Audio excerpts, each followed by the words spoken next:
పరిగెత్తుకుంటూ కృష్ణుడు ఉన్న రథం దగ్గరికి వచ్చింది. వచ్చి ఆ రథం దగ్గర ఉన్న కృష్ణ పరమాత్మ యొక్క పాదముల మీద పడిపోయింది. పడిపోయి ఒక మాట చెప్పింది. పద్యం అండి చాలా గమ్మత్తుగా ఉంటుంది. ఇది పోతన గారు మాత్రమే రచించగలరు, అన్యులకి సాక్ష్యం కాదు. పలికెడిది భాగవతమట, పలికించు విభుండు రామభద్రుండట, నే పలికిన భవహరమగునట, పలికెద వేరుండు గాథ పలుకగనేల. పోతన గారు అన్నారు, ఉత్తర కృష్ణుణ్ణి చూసి ఏమందో తెలుసా అండి? చెల్లెలి కోడల, నీదు మేనల్లుడు శత్రువుల చేత హతుడయ్యను, సంపులారవిందలోచన భల్లాగ్ని నది అనంచి పుత్రు రక్షించగదే అంది. ఎంత చిత్రమైన మాట చూడండి. కృష్ణుణ్ణి చూసి ఏమనాలి? ఉత్తర గర్భంతో ఉంది అప్పటికి, అభిమన్యుడు మరణించాడు కాబట్టి ఇప్పుడు పాండవులకి వంశం లేదు కనుక కదా అశ్వత్థామ చంపేశాడు. పరిగెత్తుకుంటూ వచ్చినటువంటి ఉత్తరంది, నాకు ఏదో తెలియడం లేదు కానీ ఒక దివ్యమైనటువంటి తేజస్సు ఒకటి వచ్చేసింది, ఒక ఇనప బాణం ఏదో వచ్చేస్తోంది. అది చిత్రం ఏమిటంటే బయటికి కనపట్టలేదు, అది నా కడుపులోకి ప్రవేశించేస్తోంది. అమ్మని కాబట్టి నాకు తెలుస్తోంది, లోపల ఉన్నటువంటి పిండము మీద పగపట్టింది. పగపట్టి ఆ పిండాన్ని చెనకేస్తోంది, ఆ పిండమును చంపడానికి వెళ్ళిపోతోంది ఆ బాణం. ఇప్పుడు ఆ పిండము కాని పోయిందంటే నేను తల్లిని, ఆ పిండము చచ్చిపోవడం నేను ఇష్టపట్టలేదు. బయటికి వచ్చిన ఉప పాండవుల కోసం ద్రౌపది ఇచ్చింది, లోపల ఉన్న పిండం పోతోందని ఉత్తర ఏడుస్తోంది. ఇప్పుడు ఆ పిండమును తరుముతోంది ఒక బాణం, అదేమిటో నాకు తెలియదు. కృష్ణ నువ్వు రక్షించు అన్నారు. అనగానే అడగనటువంటి పాండవులు గబగబా చేతిలోకి ధనస్సు బాణాలు పట్టుకున్నారు. ఎవరి మీద వేస్తారు? ఎక్కడున్నాడు బయట శత్రువు? ఉత్తరాగర్భములో ఉన్నాడు. ఇప్పుడు పిండమును నరకడానికని వెళ్ళిపోతోంది బాణం. ఇప్పుడు కృష్ణుడు చూశాడు. ఏమని అడిగిందండి కృష్ణుణ్ణి? ఆ అడగడం చెల్లెలి కోడలా అని మొదలుపెట్టింది. కృష్ణ నేనెవరో తెలుసా? నీ చెల్లెలి కోడలా. బంధుత్వం చెప్తోంది. ఇప్పుడు నీ చెల్లెలు సుభద్ర, ఆ సుభద్రకి నేను కోడల్ని. ఎందుకని? సుభద్ర అర్జునుల యొక్క కుమారుడు అభిమన్యుడు, అభిమన్యుడు యొక్క భార్యని నేను ఉత్తరని. నీ చెల్లెలి కోడలా, నీ చెల్లెలికి కోడల్ని నేను. నీదు మేనల్లుడు, నా కడుపులో ఉన్న పిల్లవాడు నీకేమవుతాడు? మేనల్లుడు అవుతాడు. మేనల్లుడు అంటే ఏమిటి? మేనమామల ముద్దు మేలైన ముద్దు, తాతలకు తా ముద్దు తాను అబ్బాయి అని జానపదులు పాటలు పాడుతుంటారు. మనవలంటే తాతలకి ప్రీతి, మేనమామ అంటే చాలట మేనల్లుడితో ఆడుకుంటాడు. ఎంత పండితుడైనా సరే ఆ మేనల్లుళ్ళని చూసేటప్పటికీ వాళ్ళతో ఏదో వికారం, ఏదో ఒక వెర్రి మాట మాట్లాడాలనిపించేస్తుంది. వేసి వాడితో ఆడుకుంటుంటాడు. ఆడుకుంటుంటే ఆఖరికి వాడు మాయ నోర్ముయ్యి అంటాడు. అన్న తర్వాత వీడికి ఎంత సంతోషంగా ఉంటుందో. అదేమిటో మరి ఆ మేనమావ పోస్ట్లో ఉండేటప్పటికి అలా అనాలనిపిస్తుందో ఏమిటో, అలా వెటకారం వాడు అదో సంతోషం ఏమిటో, ఆ ప్రేమ చిత్రంగా ఉంటుంది. అలా మీరు ఎలా చెప్పగలిగారని మీరు నన్ను అడగచ్చు. దానికి నేను ఒక ఉదాహరణ చెప్తాను. మా గృహప్రవేశానికి మా చెల్లెలి కొడుకు మా చెల్లెలి కుటుంబంతో వచ్చింది. వాడు ఇంత ఉంటాడు, చిన్నవాడు. వాడి పేరు శ్రీహరి. వాడి పేరుని బట్టయినా నేను గౌరవించద్దు. వాడిని 10 మాటలు అస్తమానం అనేవాడిని. గృహప్రవేశానికి చాలా మంది పిల్లలు వస్తారా, నీకు కూడా పెళ్లి చేసేస్తాను కొత్త ఇంట్లో, నీకు నచ్చిన పిల్లని చూసుకోరా అంటుండేవాడిని ఉట్టినే సరదాకి. వాడు విని అన్నాడు, మాయా నాకు పెళ్ళేను మాయా, మాయా నాకు పెళ్ళేను మాయా అన్నాడు. 10 మాటలు 11వ మాట అన్నాడు, మాయ ఏంటి అస్తమానం పెళ్ళంటావు, నోరు ముయ్యి అన్నాడు. నాకు ఎంత సంతోషం వేసిందో, నాకు పెద్ద సన్మానం చేసినంత ఆనందం వేసింది నాకు. ఎందుకు అలా? అదేంటంటే అలా మేము కూడా అనమా అనకండి అలా. ఎందుకంటే మేనమావల ముద్దు మేలైన ముద్దు, అదో ముద్దు అంతే. మేనమావలకి మేనల్లుళ్ళు అంటే అదో సరదా. అందుకని ఎంత మాట అంటుందో చూడండి. ఉత్తర చెల్లెలి కోడలా, నీ చెల్లెలి యొక్క కోడల్ని, నీదు మేనల్లుడు నువ్వు మేనమావవి, ప్రేమతో చూడవలసిన వాడివి. నిర్హేతుకం ఆ ప్రేమకి అర్థం ఉండదు మేనమావ ప్రేమకి. నీదు మేనల్లుడు శత్రువుల చేత హతుడయ్యను. ఆ శత్రువు ఎవరో నాకు తెలియదు కానీ వేసేశాడు బాణం, లోపలికి వెళ్ళిపోతోంది. అది పిండాన్ని చెనకైపోతోంది. శత్రువుల చేత హతుడయ్యను, సంపులారవిందలోచన, తామర పువ్వుల వంటి నేత్రములున్నవాడా, నువ్వు కన్ను విప్పి ఇలా చూస్తే శత్రువు మడిసిపోతాడే, అటువంటి వాడివి. సంపులారవిందలోచన, భళ్ళాగ్ని నుంచి అగ్నిహోత్రంలా ఉంది బాణం. నాకు తెలుస్తుంది ఆ బాధ ఏమిటో, ఈ బయట ఉన్న వాళ్ళకి ఏం తెలుస్తుంది? కడుపుతో నిప్పితో ఉన్నవాడికి తెలుస్తుంది. బా కాస్త ఓర్చుకోవే అంటే అది ఎదురుగుండా ఉన్నవాళ్ళు ఏమిటి ఓర్చుకోవడం, చచ్చిపోతుంటే కడుపు నిప్పితో ఉంటుంది ఆవిడ. అందుకని భళ్ళాగ్ని నుంచి అగ్నిహోత్రం దహించేస్తోంది లోపల. శిశువు బ్రతికింపగదే, ఆ కడుపులో ఉన్న పిండాన్ని రక్షించవా కృష్ణ అని శరణాగతి చేసింది. ఈ పద్యంలో ఉన్న రహస్యాన్ని మీరు అర్థం చేసుకున్నారా? నేను త్యాగరాజస్వామి వారి కీర్తనల గురించి తల్లి పెద్దాడ సూర్యకుమారి గారు ఇక్కడ పాడుతున్నప్పుడు వ్యాఖ్యానం చేస్తూ ఒక మాట అన్నా. ఎప్పుడు ఇలా చేతులు కట్టేసుకుని బిగిసిపోయి భగవంతుణ్ణి చూసి అయ్య బాబు మీరెంత వారండి బాబు నేనెంత వారండి బాబు అనడం కాదయ్యా. చిన్న చొరవ ఉండాలి భగవంతుడి దగ్గర, ఉన్నప్పుడే దానికి ఒక పరిపూర్ణత ఉంటుంది ఆ భక్తికి అన్నాను. భగవంతుడితో అనుబంధం పెంచుకోవాలి. ఈశ్వరుడిగా ఈశాన్యంలో ఎందుకు పెడతారో, ఈశాన్యం పూజ గదిలో కూర్చుంటే ఏమవుతుందో భాగవతంలో ఇంద్రుడు గాని, ఇంద్రుడు పరిగెడతాడు బ్రహ్మహత్యాపాతకం పోగొట్టుకోవడానికి ఈశాన్యం వైపు, వృత్రాసుర వధలో ఇంద్రుడు గాని ఈశాన్యం గురించి. సరే, అందుచేత అలా ఈ పుట్టినటువంటి వాడు ఈశ్వరారాధనం చేసి తరించడానికి తన పూజా మందిరంలో పెట్టుకున్నటువంటి మూర్తితో, స్వామితో అనుబంధం పెంచుకోవాలి. అందుకే మన వాళ్ళు స్తోత్రం చేస్తే ఒక మాట చెప్తారండి, భగవంతుని నువ్వు చాలా గొప్పవాడి చాలా గొప్పవాడి చాలా గొప్పవాడి అని స్తోత్రం చేయడం కాదు. ఎంత మాట అన్నారంటే, త్వమేవ మాతా చ పితా త్వమేవ త్వమేవ బంధుస్య సఖా త్వమేవ త్వమేవ విద్యా ద్రవిణం త్వమేవ త్వమేవ సర్వం మమ దేవ దేవ. ఈశ్వర నువ్వెవరివో తెలుసా? త్వమేవ మాత, మా అమ్మవి నువ్వే. పితా త్వమేవ, మా నాన్నగారు నువ్వే. మా బంధువులు నువ్వే, మా స్నేహితులు నువ్వే, మా డబ్బు నువ్వే, మా సర్వస్వం నువ్వే అని ఊరుకోలేదు. శంకరాచార్యులు వారు అన్నారు, మాతా చ పార్వతీదేవి పితాదేవో మహేశ్వర బాంధవ శివభక్తాశ్చ స్వదేశో భువనత్రయం. పార్వతీదేవి మా అమ్మ, శంకరుడు మా అయ్య. వీళ్ళకి భక్తులందరూ మా కుటుంబ సభ్యులు, మా అన్నదమ్ములు, మా అక్క చెల్లెళ్ళు అన్నారు. నృసింహ శతకకర్త అన్నాడు, నీలమేఘశ్యామ నీవె తండ్రివి మాకు కమలవాసిని మమ్ము కన్న తల్లి, నీ భక్తవరులంత నిజమైన బంధువుల్ నీ కటాక్షమే మాకనేక ధనము, నీ మీద కీర్తనల్ అఖిల ప్రపంచంబు నీ సహాయమే మాకు నిత్య సుఖము, తోయజాక్ష నీపాద తులసిదళము రోగముల కౌషధము, బ్రహ్మరుద్ర వినిత భూషణ వికాస శ్రీధర్మ పురనివాస దుష్ట సంహార నరసింహ దురిత దూర. నీలమేఘశ్యామ నీవె తండ్రివి మాకు, స్వామి నువ్వు మా తండ్రివి, కమలవాసిని మమ్ము కన్న తల్లి, పద్మములో కూర్చున్నటువంటి పద్మావతీదేవి మా అమ్మ. ఈ అనుబంధం ఉండాలి భగవంతుడితోటి. మాకు భయం ఏమిటంటే మా నాన్నగారు ఉన్నారు, మా అమ్మ ఉంది, నాకు భయం ఏమిటంటే అనగలగాలి. నారదుడు అన్నాడు నిన్నటి రోజున అలాగా అరణ్యంలోకి వెళ్ళి, నాకు భయం ఏమిటంటే ఇక్కడ మా అమ్మ నాన్నగారు ఉన్నారు కదండి లక్ష్మీనారాయణులు అన్నాడు కాబట్టి రక్షింపబడ్డాడు.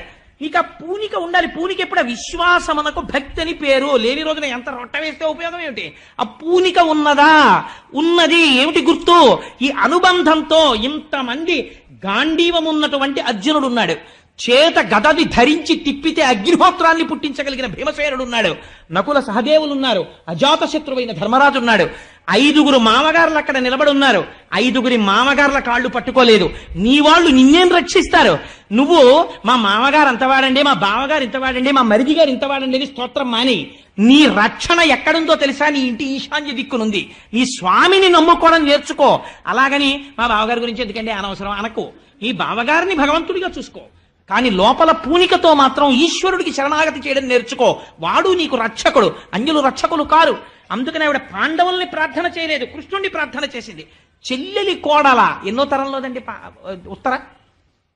పాండవుల యొక్క కుమారుడైన అభిమన్యుని యొక్క భార్య ఉత్తర, అంటే కోడలు. కాబట్టి పాండవుల యొక్క తర్వాత తరంలోది ఉత్తర.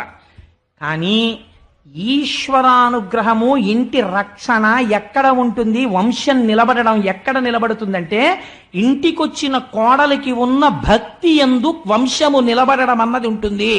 కోడలు తీసుకొచ్చే కట్నం, కోడలికి వెనకాల ఉన్నటువంటి పరివారం, కోడలకు వచ్చిన ఇంగ్లీషు, కోడలకున్న సీరియల్ నాలెడ్జి, కోడలకున్నటువంటి టీవీ నాలెడ్జి క్రైటీరియాగా తీసుకుని కోడల్ని ఇంటికి తెచ్చుకుంటే, ఆ తర్వాత అత్తకి కోడలకి పడకపోయి వీధిలోకి వచ్చి అల్లర్లు పడిపోతే వచ్చిన ఇబ్బంది అంటే ఉపయోగం ఏముంది? కోడల్ని తెచ్చుకునేటప్పుడు జాగ్రత్తగా చూసుకోవాలి. నీ ఇంటి పూజా మందిరాన్ని నిలబెట్టుకోగలదా? ఇది పెద్ద కోడలికి లేదా కోడలికి నువ్వు ఇవ్వగలిగిన ఆస్తి. దీన్ని పరంపరాగతంగా నడపగలిగిన సంస్కారము పుట్టింటి యందు పెంపొందించుకుని వస్తోందా లేదా? అందుచేత ఇది కావాలి. సాత్విక బుద్ధితో ప్రవర్తిస్తుందా? మంచి మర్యాదలతో నిలబడుతుందా? ఈశ్వరుణ్ణి తలుచుకుంటుందా? నీ వంశాన్ని నిలబెడుతుందా? ఎక్కడుందండి వంశానికి రక్షణ? అందుకని కృష్ణుడి పాదాల మీద పడి నీదు చెల్లెలి కోడల, నీ మేనల్లుడు శత్రువుల చేత హతుడయ్యను, సంపులారవిందలోచన భల్లాగ్నినంచి శిశువు బ్రతికింపగదే అంది. పోతన గారు అన్నారు, ఎంత ఆశ్చర్యం జరిగిందో తెలుసా ఆ రోజున అన్నారు. సకల ప్రాణి హృదంతరాళమున భస్వజ్యోతి అయ్యుండు ఈశ్వరుడు అచ్యుతుడు చిక్కలుండు అచ్యుతుడై ఎడన్ చక్రహస్తకుడై వైష్ణవమాయ గప్పి విరటజా గర్భంబున కురు సంతానార్థి అయి అడ్డమై ప్రకట స్ఫూర్తి ననంచ ద్రోణ తనయ బ్రహ్మాస్త్రమున్లీలతో. ఎంత గొప్ప పద్యం వేశారో చూడండి. ఆయన అన్నారు, సకల ప్రాణి హృదంతరాళమున భస్వజ్యోతి అయ్యుండు సూక్ష్మకలుండు అచ్యుతుడై ఎడన్. అచ్యుతుడన్నారు. అచ్యుతుడంటే ఏ పరిస్థితులలో ఏ కాలములో కూడా తన యొక్క స్థానము నుండి భ్రంశమును పొందనివాడు. అటువంటి వాడు ఆయన ఎక్కడుంటాడు? సకల ప్రాణి హృదంతరాళముల భస్వజ్యోతి అయ్యుండు.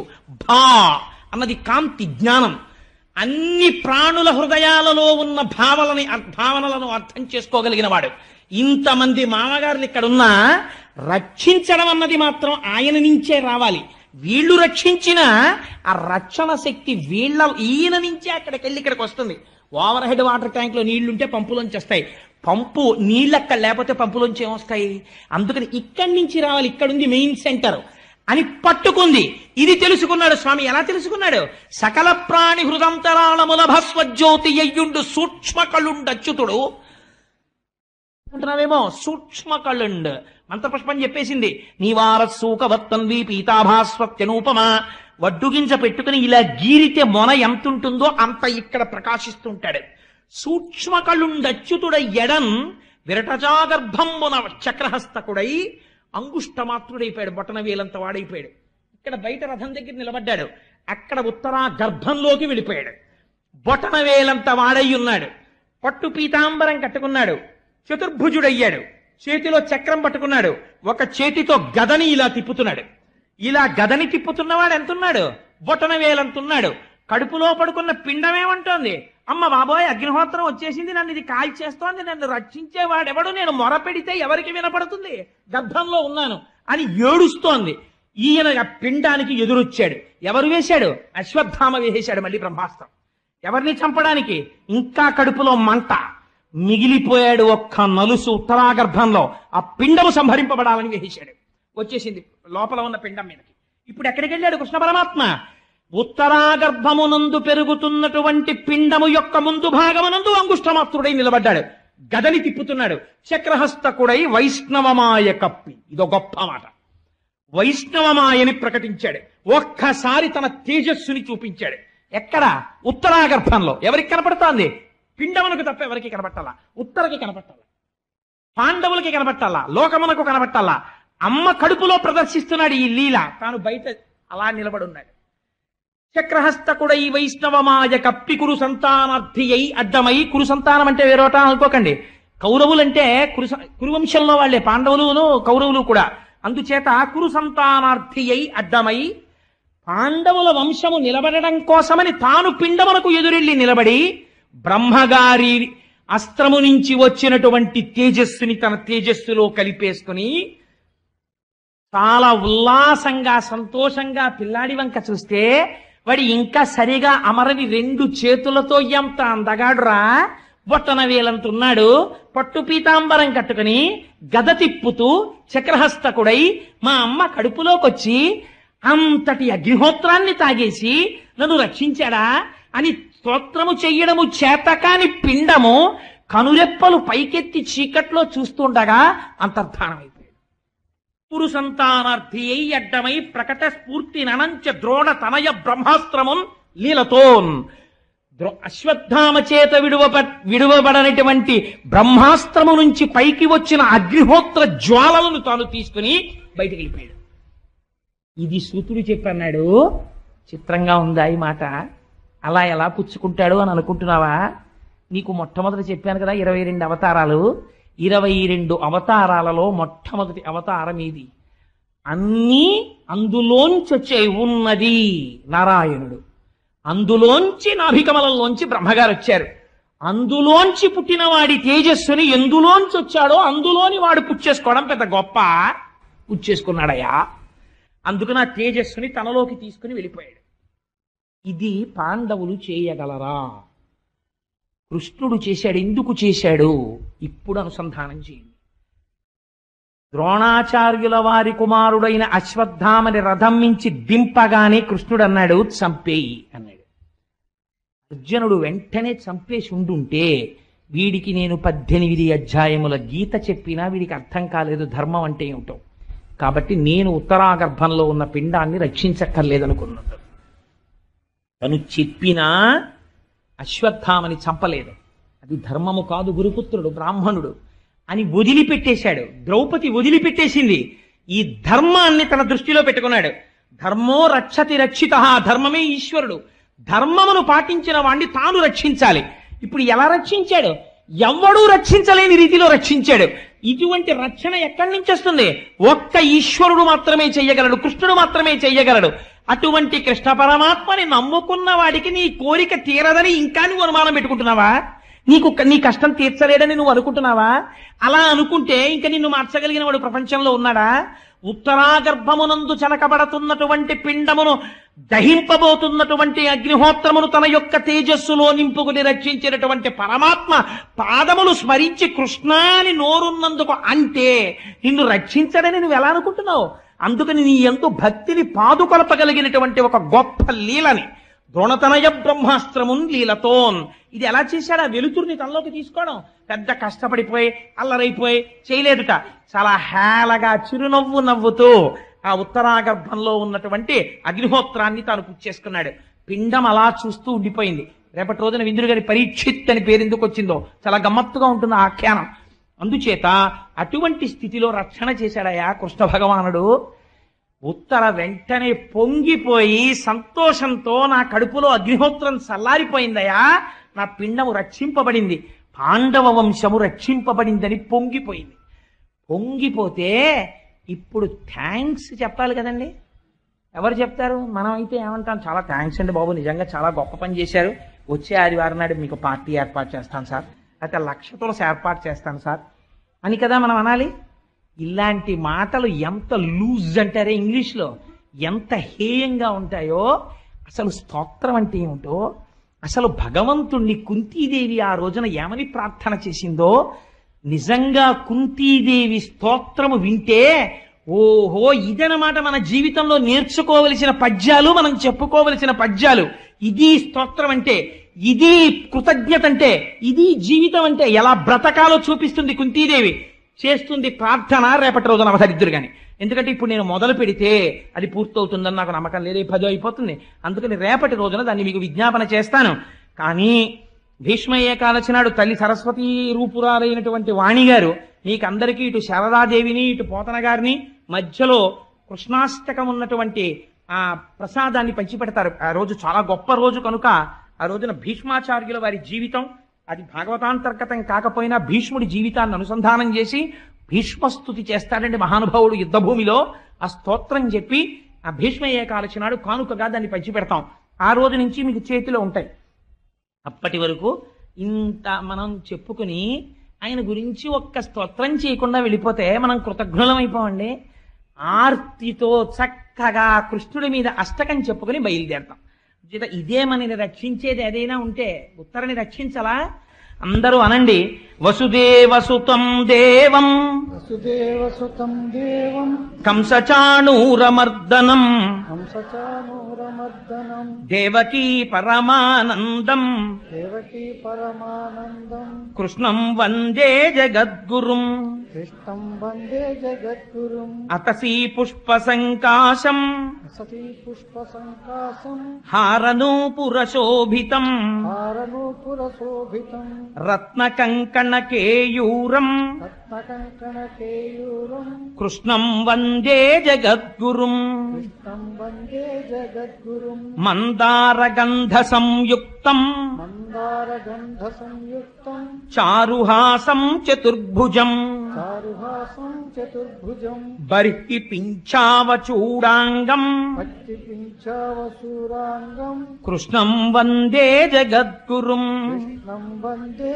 జగద్గురుం ఉత్పుల్ల పద్మపత్రాక్షం పుల్లపద్మపద్మాక్షం నీలజీమూత సన్నిభం నీలజీమూతసన్నిభం యాదవానాం శిరోరత్నం యాదవానాం శిరోరత్నం కృష్ణం వందే జగద్గురుం కృష్ణం వందే జగద్గురుం రుక్మిణీకేళీ సంయుక్తం రుక్మిణీకేళీ సంయుక్తం పీతాంబర శుశోభితం పీతాంబరశిశోభితం అవాప్త తులసీగంధం అవాప్త తులసీగంధం కృష్ణం వందే జగద్గురుం కృష్ణం వందే జగద్గురుం గోపికానాం కుచద్వంద్వం గోపికానాం కుచద్వంద్వం కుంకుమాంకితవక్షసం కుంకుమాంకితరక్షసం శ్రీనికేతం మహేశ్వాసం శ్రీనికేతం మహేశ్వాసం కృష్ణం వందే జగద్గురుం కృష్ణం వందే